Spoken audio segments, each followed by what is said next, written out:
Hello everybody and welcome back to another exciting edition of Boyographic, the show in which I, Matt the Game Boy, take you through the highs and lows of the Game Boy library, one cart at a time. This week it's time to wrap up yet another Japanuary with Genjin Kottsu. Now, I know what you're thinking. I bet this is going to be another episode of some anime spin-off. You'd be wrong, dear viewer, because despite the wealth of Japanese exclusives based off an anime license, this week we're actually looking at one based off a toy. Yep, Genjin Kottsu for the Game Boy is a game based off a range of very popular drumming toys released in Japan in the early 90s.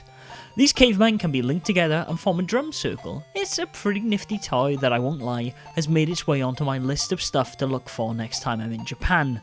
That's not to say though, dear viewer, that I think the Genjin Kottsu game should be on your import hit list. Why not, you ask? Well, let's get into it.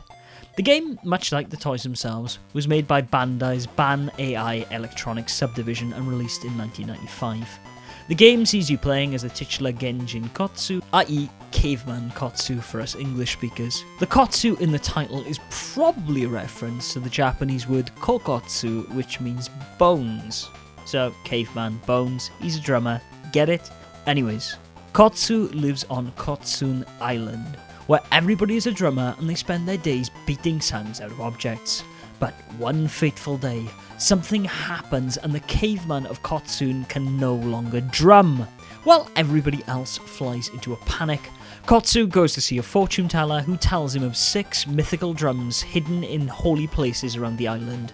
These drums were the first instruments ever created, so if anything's got to bring rhythm back, it's these. So off Kottsu goes in search of the instruments in 6 exotic locations. There's a tree stump in the forests, a nut in the mountains, a skull in the volcano, a shell from the ocean floor, crystals in the caverns, and the miracle bones from the ancient temple itself. You'll mainly be collecting these items, of course, by platforming around as Kottsu, using A to punch and B to jump. You can't jump on enemies' heads, however, though you can pick up a club to extend your range and power. Oddly, this club pickup also acts as your health, the same way a mushroom does in Super Mario. One hit from an enemy while you're wielding it sees you losing it, while another consecutive hit to an unarmed Kottsu will see you dying altogether. To keep the Super Mario analogy going, instead of coins, there are music notes dotted around the level that you're going to want to collect. As well, 100 of them won't grant you an extra life in this case. 200 or so of them in your possession at the end of the world's 4 stages will. While some music notes, much like coins, are dotted around the level for you to pick up, most of them, just like Mario's coins, are hidden not in blocks, but in dinosaur skulls. Then how do you get them, you ask? Why, you simply drum them out, of course. Pressing A to punch or swing your club at the level's many skulls will see you drumming out a tune on them, collecting the scaled melody they conjure up to go towards your total score. There are also toneless skulls, however, that can be identified by simply punching them and they'll shake on the first whack, revealing no notes. That if you then hit again will make you drop your club and lose some of the notes you've collected, as you flail around trying to free yourself from it by mashing the buttons. You'll get used to this method of extracting music notes pretty quickly though, so don't worry. One quick tap, if you see a note, hammer the A button. If not, move on to the next skull. It sounds pretty straightforward, right? Armed with the relatively tight controls the game has, it's a no-brainer of a pickup. Well, again, I'll state that I honestly don't think you should get Genjin Kottsu, and I have my reasons. The first one, and it's a big one, is that the game gets frustratingly hard after the first 3 worlds. Honestly, I can breeze through the first 3 worlds without losing a life. I thought this was going to be one of those games where I say, hey, it's easy but enjoyable. Sure, having to drum on the skulls can make the game a little bit slow, but that's all fine. But no, dear viewer, because as I reached the 4th underwater level, my enthusiasm for the game began to cool down. Enemies start to get trickier to kill, clubs become almost essential for clearing a stage, despite them appearing less frequently, and above all else, the inconsistency of Kotsu's hitbox really gets brought to the forefront. So I can stand a hair's breadth away from these spikes, yet these ones kill me from half a sprite's length away. It's annoying as hell. If you had unlimited continues, I really wouldn't complain so much. But half of the reason for my savant-like prowess of the first 3 worlds is due to the fact the game gives you 2 bloody continues to complete it with. Lose those, and it's back to the start of the game. There's no passwords or anything to get you back. Adding to this frustration is that by trying to help the player with frequent checkpoints in the level, the game can really put you in impossible situations. Not to mention the fact that if you die after picking up a club, it won't respawn on the next run. It's frustrating to say the least. While the latter levels do become more interesting, introducing new mechanics to the skulls, like freezing enemies to make platforms, or becoming control switches for the platforms themselves, the enemy placement only becomes cheaper as you go on.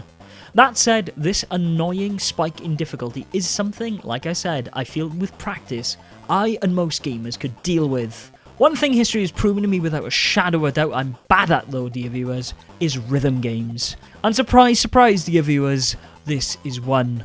You see, between worlds, after acquiring the sacred instruments, you'll be forced into playing a Simon Says style drumming minigame, where not only do you have to remember the sequence, but keep time with a metronome. There's a left hit, right hit, double hit, and a pause to remember, with the last of these sections going up to a 15-hit repeat pattern. You have 5 times to try and achieve this feat, again, both to memorise it and to keep perfect time. Otherwise, you need to replay the stage 4 of that world you just beat. Okay, I'd be fine with these sections if they were optional, but forcing the player to do a rhythm minigame is maddening. The only way I beat the last 50-note section was honestly filming it on my phone, then clicking play and hope I was keeping time. As the slightest hesitation in a button press, we'll see Kottsu take a bump to the head and have to start over. Man, talk about effort! If you do succeed in beating these musical minigames and have over 200 notes at the end of a stage, you'll be rewarded with an extra life. This, to my knowledge, is the only way to get them. Seriously, I tried my best to cheese the game and get a higher note score to see if it would provide you with more extra lives or a continue, but it didn't seem to happen. Then why cover this game at all if you don't like it, Matt? Well, because there are definitely bits of Genjin Kottsu that I really did enjoy. I think the sprite work is great, the game has very little slowdown, and the music is pretty damn catchy. I just honestly wish they'd adjusted the difficulty a little. Hell, maybe even made the club your standard attack, as God knows the game wants you to have it in the later levels. And of course, I really wish Bandai would have made the rhythm games optional. I've no problem in missing out on an extra life if I get to walk away with my rhythmless dignity intact. Especially as it's available as an extra mode right from the main menu if that's your jam. But making mastering these minigames essential to beating the core game, that to me was inexcusable. If you do fall somewhere on the Venn diagram of enjoying difficult games, having sick rhythm skills and the ability to comprehend a Japanese-only story, this game might be right up your street. If, like me, you enjoy your platformers a little fairer, your rhythm games optional and your stories in English, you might want to look elsewhere.